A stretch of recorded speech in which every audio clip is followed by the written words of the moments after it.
Thank you very much for inviting me to speak, and I'm very sorry not to be there in person with you.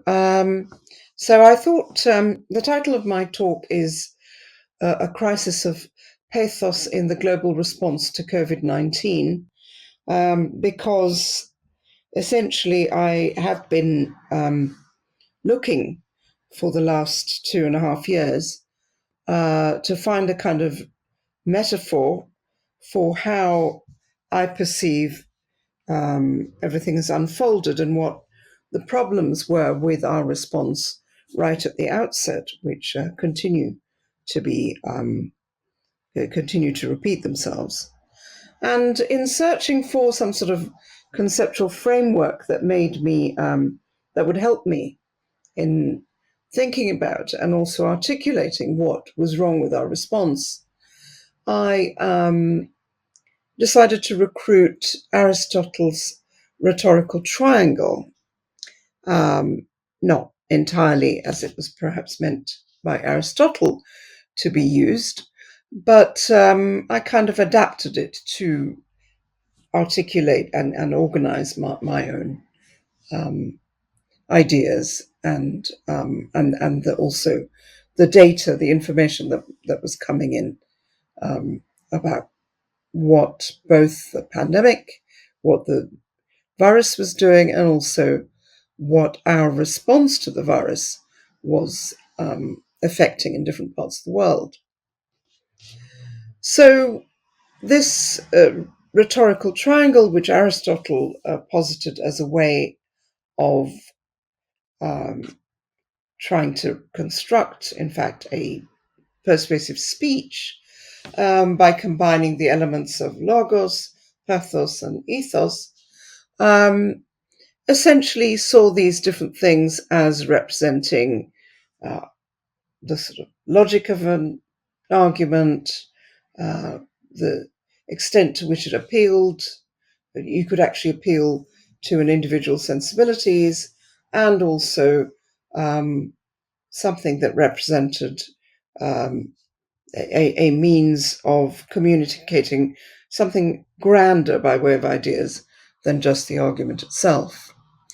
But the way I have deconstructed our response along the lines of the rhetorical triangle is by using logos to represent effectively the scientific content, the scientific inquiry that, if you like, forms the base of the pyramid, which is how is this pathogen actually going to spread through the population? What are the properties of the virus that we can recruit in order to understand our own immune responses against it, and also how we might be able to, whether we might be able to intervene with a vaccine. Those particular sort of ideas, as shown here, in terms of, on the one hand, the spread through the population, which is often for which mathematical models are a useful tool for analyzing, and then also, as shown on the left-hand side here, the laboratory studies that immediately came into force to try and understand how the pathogen, what its properties were. So combining those, that of course is sort of the fundamental logical kind of, those are the scientific elements that form the base of our response. That's sort of, those are the fundamental bits of knowledge that guide or upon which our response needs to be predicated. And the way I used this triangle to start with was really to articulate that people were focusing far too much on simply that particular, the logos of the situation. The people were fixated on how it was going to spread, what it was going to do, to the exclusion of what sort of effects might arise from any interventions that we might conceive of in response to these ideas. And those consequences of intervention I like to sort of divide between the pathos and the ethos, the pathos being the socioeconomic consequences of the interventions that we thought we might put in place to either stop the spread of infection or to stop healthcare systems from collapsing, as well as to developing a vaccine and using it either to stop the spread of infection or, more realistically, to prevent deaths. But all of these decisions that we made have severe attendant consequences. And actually, those were ones that we had a pretty clear handle on right from the start. So we might not have been absolutely certain about the properties of the pathogen itself, but we were very, very sure, or we could be pretty sure, that if you stopped people from plying their trade, especially those without any job security, particularly those in the global south, where being able to earn enough money during the day while engaged in a particular trade constitutes the life and death difference between whether you can feed yourself and your children. So the socioeconomic effects of trying to intervene in these processes was pretty obvious right from the start. And then, of course, there is the issue of what does this do to the ways in which we live. And that's what I'm grouping into under this big umbrella of ethos. So even if some of these measures were successful in stopping the spread of the epidemic or pandemic, or in protecting people from dying of COVID, to what extent were we happy to adjust our lives and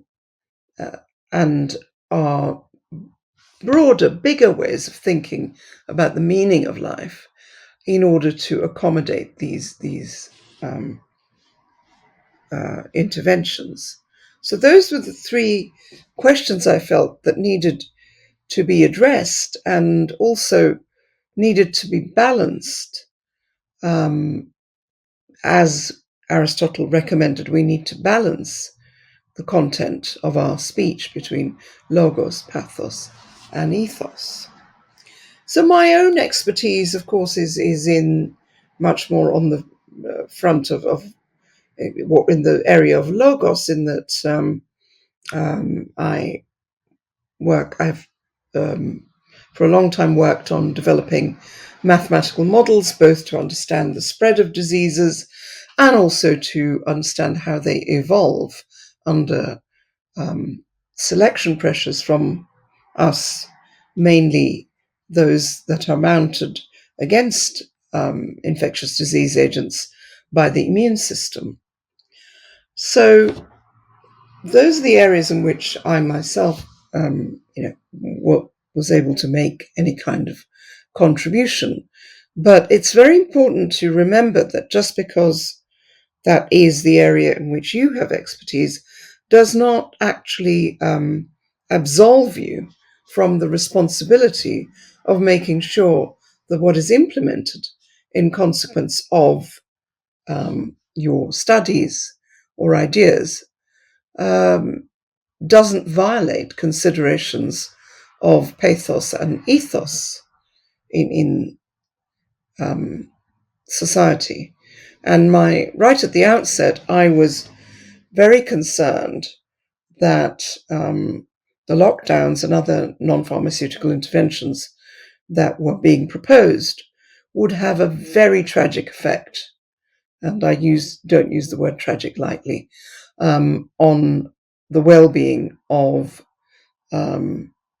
those who are disadvantaged economically, in other words, the poor, and also particularly among the younger sectors of our population. And we already knew by March 2020, that younger people were not as such at much risk of dying from this new virus. And therefore, in terms of protecting them, what we needed to protect them from was not so much the virus itself as any kind of disruption that the pandemic would cause to their lives. So, in terms of, just to give you a sense of what if we focus on the logos, and indeed my original approach to the whole problem was really to try and restrict myself almost to talking about the problems or that we had with regard to understanding how this virus would spread. And so the way we try and predict, if you like, or really, I prefer the word to try and understand how a virus would spread, because prediction is a tricky art, and it's not one actually that mathematical models are particularly good at doing, as we've learned through the painful experience the last 2.5 years. Models aren't really good at predicting, but they do give you very good qualitative insights into these sorts of systems, these complex systems.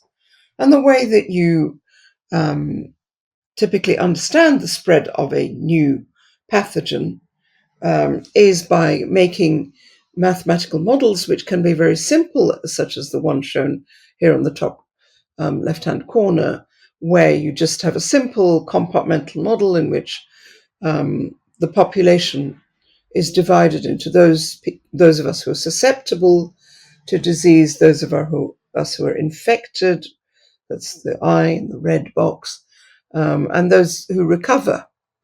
And what you do is you can write down a set of equations that describe this process of moving from being susceptible to being infected at a particular due to risk of infection, and then moving from being infected to being recovered due to just out of the biological process of recovery. And you can write down a set of equations, as shown here, that to describe this process. You can also, as the Imperial College team did here, you can actually set up a very complicated computer simulation, which effectively embeds the same assumptions. So in this computer simulation of the British Isle, of Great Britain missing Northern Ireland, what you can see is if you have a set of nodes which can become infected, the infection starts to spread. So that's in the red. Obviously, it's growing in the metropolitan areas, and then it spreads very widely. So this is a computer simulation which you embed the process of infection that I described above, but into the code that describes what's happening to individuals dispersed on this spatial grid. And then the individuals get infected, and then they recover, and so the map turns green. So that's a complicated model, and this is a very simple model, but in both cases, they show the same pattern. Okay, so with regard to how you might model this disease, what I was saying is that you can make a complicated model or a simple model, but in both cases, what you would expect to see is that the pandemic would start to spread, and then it would slowly. What happens in all of these models is that after a while, the virus. So it begins by spreading, and as it spreads, people become infected and then become immune. And when people become immune, they're no longer available for infection.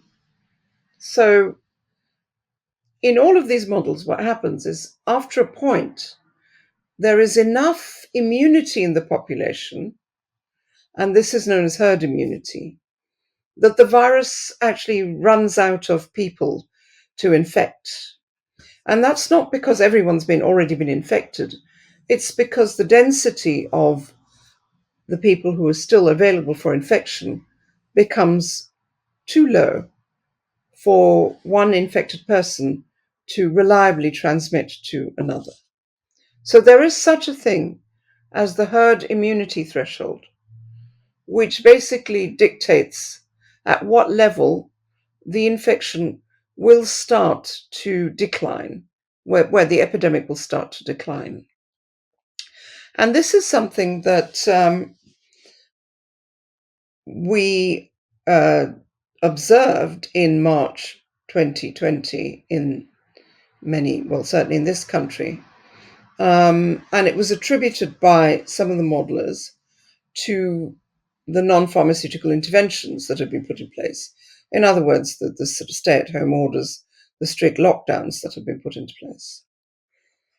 However, it was not actually possible to tell from the data whether they were the lockdowns that were stopping the spread of infection, or whether the pandemic had already run its course to a great extent. In other words, that the virus, which undoubtedly arrived in Europe before Christmas, given that it was already rampant in China, and we have so much international travel, international contact with China, it is very unlikely that the virus would not have already spread quite significantly, particularly through many of the urban areas.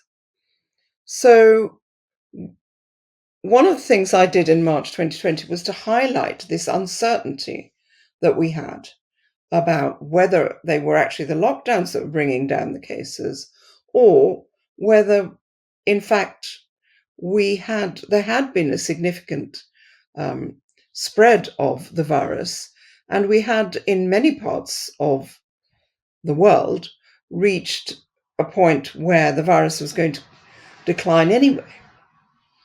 And this was met with a fairly serious degree of resistance, particularly from the modeling community, but also from the scientific community, who somehow saw it as being antagonistic to their end,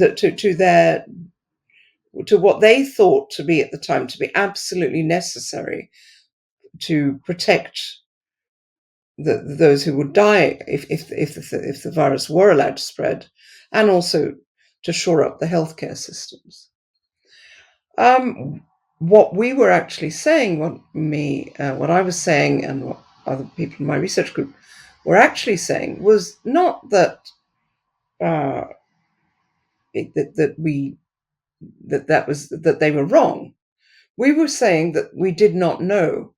There was tremendous uncertainty about how far the virus had already spread, and how many people had already been infected. So we didn't really know what the infection fatality rate was, and we still don't in that time period. And so we didn't know what was happening there. But what we did know was that lockdowns, if put into place, would immediately cause serious damage.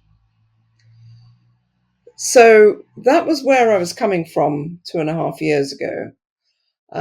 But it was very difficult, of course, in that current climate, to ask people to reconsider lockdowns, because people were thinking, well, this thing hasn't spread. We don't know what it's going to do. Surely the only response we can have at this point is to lock everybody down. And this completely disregarded the enormous costs of lockdown. And that was, as I said, the one thing we were certain about. So generally speaking, over that summer, because seasonality also plays an important role in the dynamics of this pathogen. We did see cases coming down, and indeed, if you look back on how that all unfolded, again, it's impossible to account for the dynamics on the basis of these non-pharmaceutical interventions alone. Some of my views at the time were misrepresented. Apparently, I said the pandemic is over, etc., etc., and that was simply not true. And the proof of that is that towards the end of the summer, when it was clear, or throughout the summer, in fact, I worked very hard to, I shifted my strategy from just talking about the science behind it all to actually starting to be vocal about the harms of lockdown. So, and the reason I was doing that is because I knew there would be a resurgence in the winter. That is the nature of coronaviruses. And also, even though it might have spread quite significantly in some areas, there would undoubtedly be pockets where it hadn't reached, hadn't spread significantly. So there was bound to be some activity anyway in the winter of 2020, 2021. And yet here we were. But we had no idea what that was going to be, really, how bad it would be. And yet we had this problem that lockdowns cause serious damage. So we came up with a solution, myself and many others, Carl Hennigan and I, and Carol Sikora wrote a letter to the UK government in September. And then shortly after that, I went to the US and met with Martin Kulldorff and Jay Bhattacharya. And we wrote the Great Barrington Declaration, in which we proposed a different solution. That solution was not one that denied that COVID was a problem or that a lot of people might die if we didn't try and do something about it. But it was one that recognized that lockdowns themselves were not a good solution because of the enormous costs of lockdown. And indeed, I have on occasion described it as taking a hammer to a window pane on which a fly is sitting. So even if it will kill the fly, it will shatter the glass. So what could we do here? So at that point, we knew a few things. We knew who was likely to die. We knew a very good idea of who the vulnerable were. We knew that people, so that was very clear. We knew who the vulnerable were. We knew the costs of lockdown.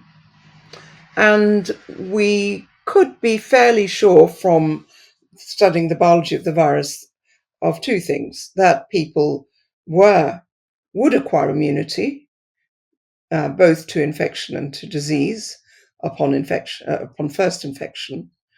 We knew that we could exploit that to develop a vaccine, but that both vaccine-induced immunity and natural infection-induced immunity would only act to give you protection against disease, severe disease and death.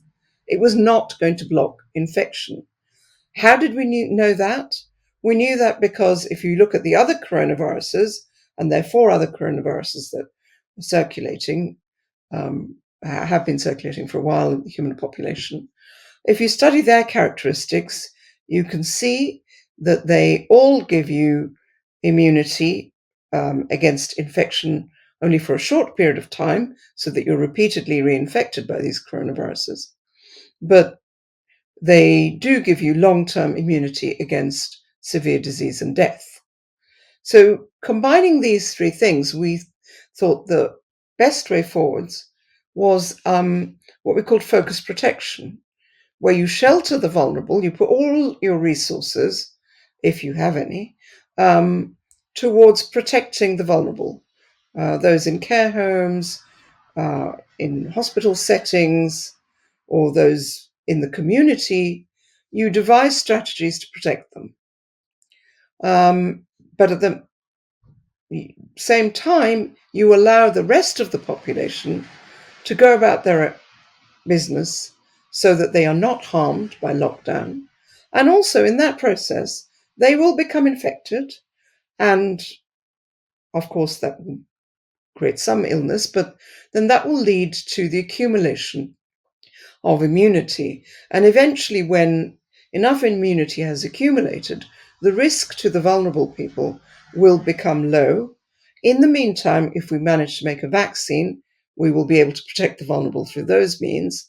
So the general proposal here was to keep the vulnerable sheltered until we could de-risk their exposure as best as we could to the virus. This was immediately met with enormous resistance from the scientific community. And a letter was published in The Lancet called the John Snow Memorandum, which basically objected to what we said on they raised three different questions, two of which were, the first was patently ridiculous. Let me just first tell you what the questions were. The first question was, what if there is no naturally acquired immunity at all to this virus? The second question is, well, even if there is naturally acquired immunity, what if it does not last forever? Now, not only is that reasonable, it is entirely true, but it's not a sensible question to ask in this context. And the final question, which was reasonable, is how can you possibly shelter the vulnerable? So the first of these, what if there is no naturally acquired immunity to SARS, is patently ridiculous. As I said, we know the 4 other coronaviruses, we know how they behave. There was nothing about SARS-CoV-2 to indicate that we would not have any naturally acquired immunity. Indeed, if that were the case, it would have been fruitless to embark upon trying to make a vaccine, because the vaccine we have exploits or follows the same principles as natural immunity. So it was astonishing, actually, that a bunch of medical and people with some knowledge of immunology could even make that assertion.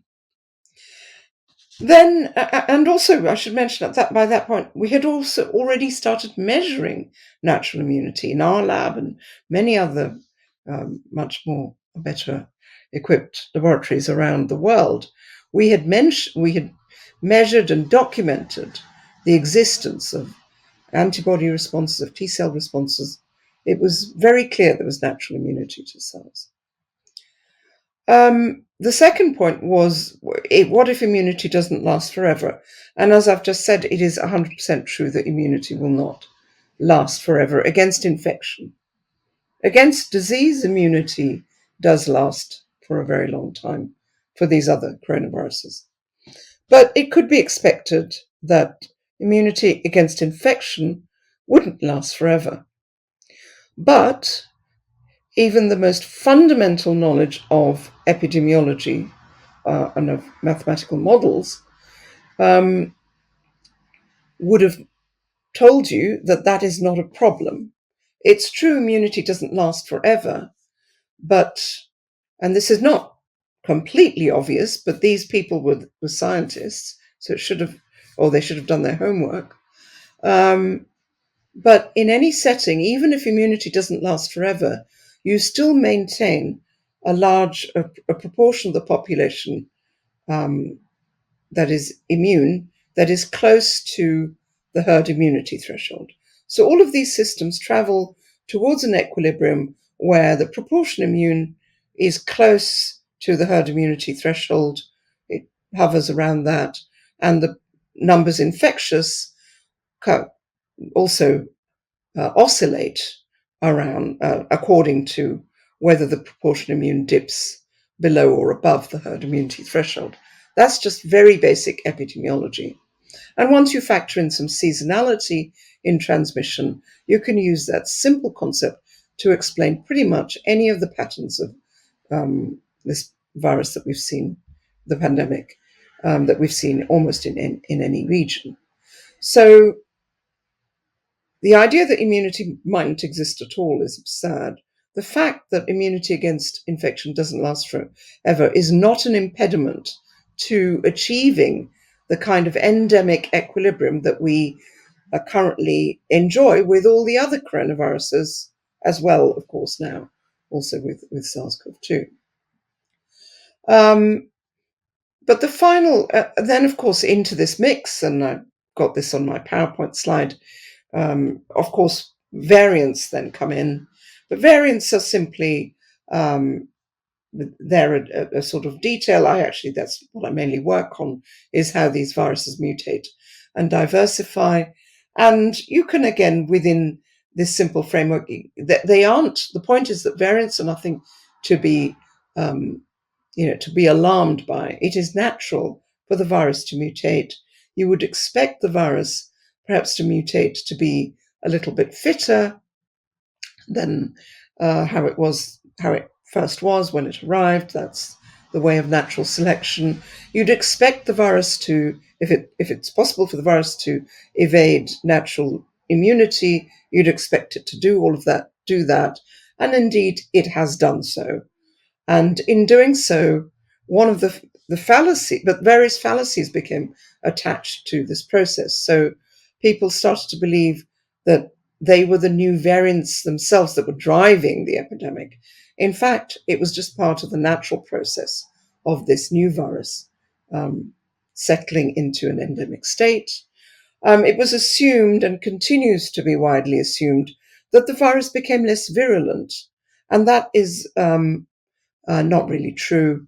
It cannot be said with any certainty, because what was happening at the same time as Omicron emerging was that people were gaining immunity. And as I said, you can gain immunity to disease, long-term immunity to disease. So Omicron found itself in a setting where a lot of people had already had SARS-CoV-2, and therefore the more likely explanation is for why it didn't cause many deaths is because people already had immunity against severe disease. So the reason why all of these are important is because they set the stage for further interventions. If you say, oh, there might be a new variant, and this one is this one is only, we're dealing with it, it's not causing much death because it is intrinsically less virulent, and the next one could be more virulent. That just opens up the stage, or it just creates the opportunity for people remaining in fear of what this virus will do next and being open to further interventions along the line.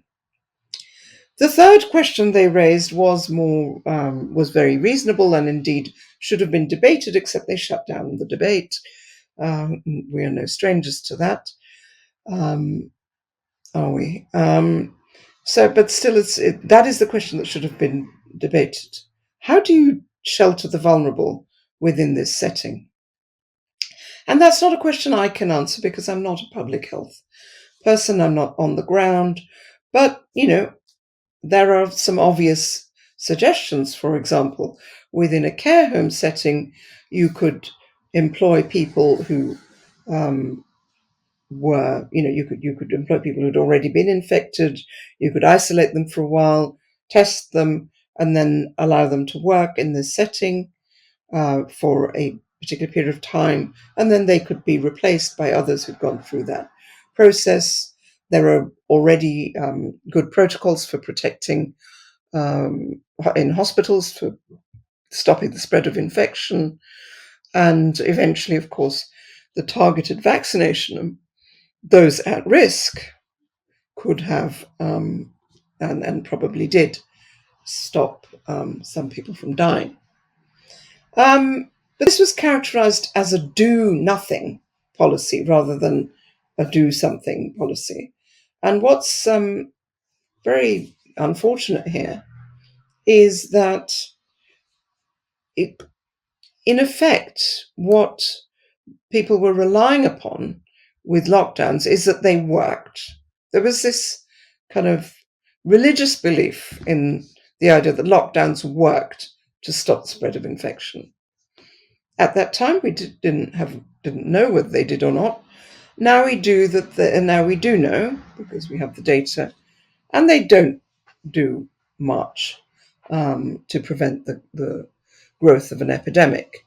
Lockdowns are pretty good at knocking out endemic infections, and that's why we didn't see flu around during that period. We didn't see respiratory syncytial virus. A lot of respiratory infections had been locked.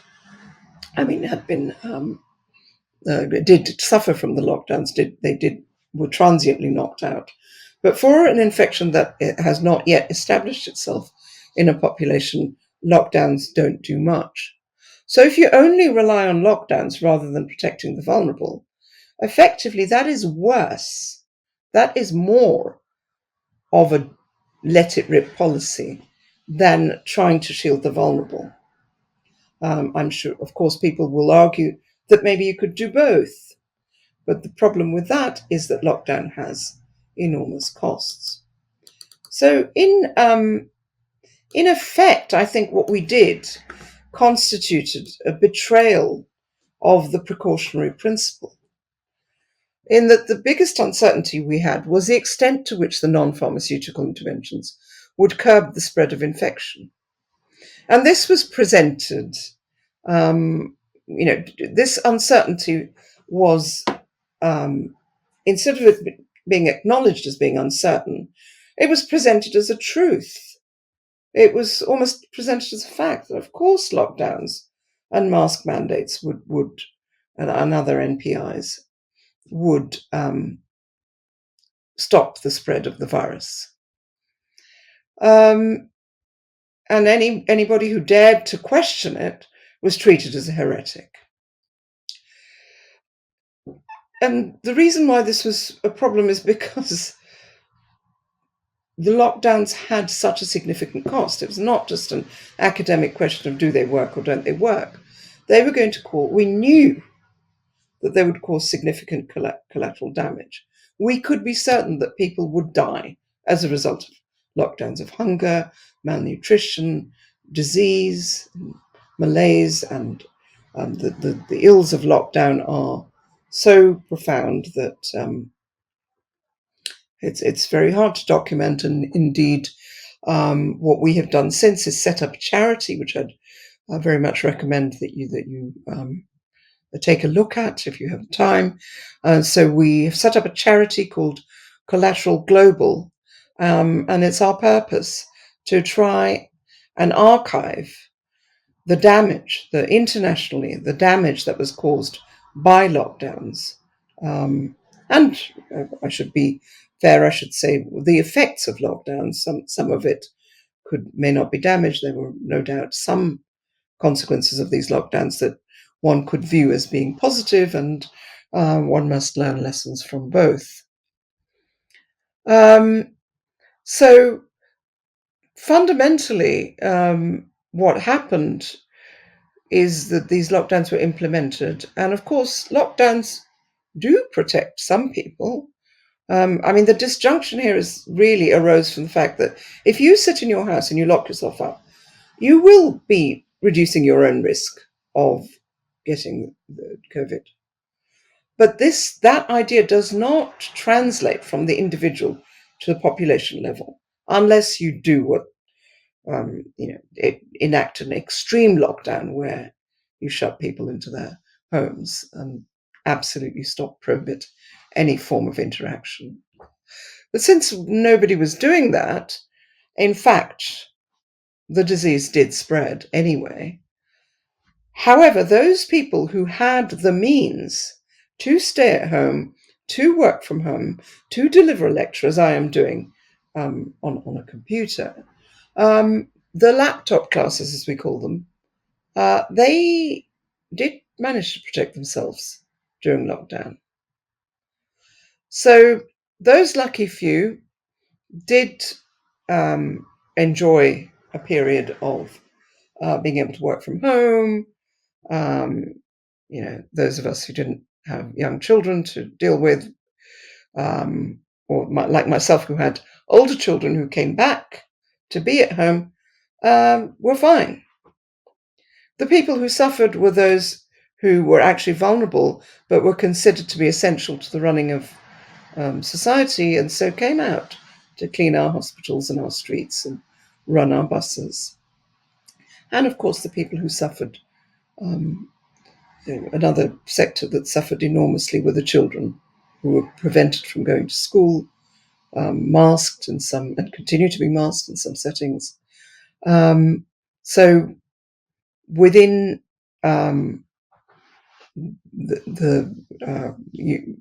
much of the developed world, as it were, lockdowns did nothing other than protect the elite, and the bigger structures of lockdown did nothing other than transfer wealth from the poor to the rich. And we are now facing this extraordinary cost of living crisis, and very few people are still reluctant to acknowledge that the primary cause, the principal cause behind this cost of living crisis is the money that was squandered on these useless lockdowns. So fundamentally, I think what we need to do now is to make sure that we go back and reassess what happened. As I said, in Collateral Global, we want to make sure that there is an archive of individual experiences, of how communities fared, and how these effects played out at a global level. We feel it's very important to make sure that we have this living museum of these terrible 2.5 years, so that we can go back and assess what happened and pause and reflect and think about how these measures, how our response to COVID-19, and how maybe prepare ourselves for the next round, for the next challenge that we have to our systems, to our societies. We hope that there was a lot of division during this period, but one would hope now that perhaps people will come to the table and start to discuss these issues in a way that is constructive and helps us not repeat these mistakes again. Thank you very much.